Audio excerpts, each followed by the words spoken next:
রাসূল সাল্লাল্লাহু আলাইহি ওয়াসাল্লাম যে রাতে হিজরতে যাবেন ওই দিন উনি দুপুরবেলায় এই ঘটনা জানাতে সাইয়েদনা আবু বকর রাদিয়াল্লাহু তাআলা আনহুর বাসায় গেলেন। কারণ দুপুরবেলায় আরব দেশের কেউ সাধারণত বেরোয় না।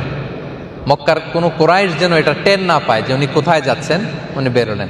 রাসূল সাল্লাল্লাহু আলাইহি ওয়াসাল্লাম কখনো মুখ ঢাকতেন না, কিন্তু ওই দিন খরাজা মুতাকান্নিআন, চেহারাটা ঢেকে বেরোলেন। ঘরে যে আবু বকর রাদিয়াল্লাহু তাআলা আনহুকে বলতেছেন, আখরিজ মান ফিল বাইত, ঘরে যারা আছে বের করো, কেউ থাকতে পারবে না, জরুরি আলাপ আছে। আবু বকর রাদিয়াল্লাহু তাআলা আনহু বললেন, ইয়া রাসূলুল্লাহ, এটা তো আপনার পরিবার। তখন রাসূল সাল্লাল্লাহু আলাইহি ওয়াসাল্লাম আশ্বস্ত হলেন যে বাইরের কেউ নাই। তখন বললেন, উযিনা লিল খুরুজ, আজকে রাতেই বের হওয়ার আদেশ দেয়া হয়েছে। আবু বকর রাদিয়াল্লাহু তাআলা আনহু অনেক আগে ইঙ্গিত পেয়েছিলেন। ইঙ্গিত পেয়ে আবু বকর রাদিয়াল্লাহু তাআলা আনহু দুইটা ওট রেডি করে রেখেছিলেন। রাসূল সাল্লাল্লাহু আলাইহি ওয়াসাল্লাম রাত্রিবেলা বেরোবেন।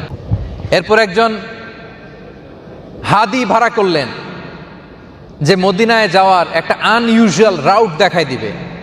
তিনি বললেন যে কাফেলা যেই পথে মদিনা যায় আমরা কিন্তু ওই পথে যাব না, সাওয়াহিলি পথে, সাগরের পাশ দিয়ে আমরা লুকিয়ে লুকিয়ে যাব। এরপর গারে সাউরে 3 দিন ওয়েট করলেন, হুট করে চলে গেলেন না। মক্কার বাজারে লোকজন কি বলে, কি সিচুয়েশন, এগুলো দেখার জন্য 3 দিন গারে সাউরে তিনি অপেক্ষা করলেন।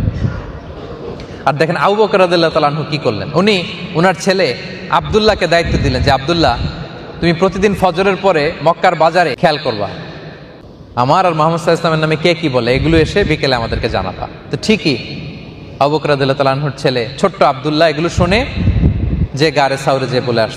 ছোট্ট আব্দুল্লাহ যখন মরুভূমি পার হয়ে গারে সাউরে যায়, তার পায়ের ফুটপ্রিন্ট আছে না, তো এই ছোট্ট ফুটপ্রিন্ট ফলো করলেই তো লোকজন চলে যেতে পারে গারে সাউরে।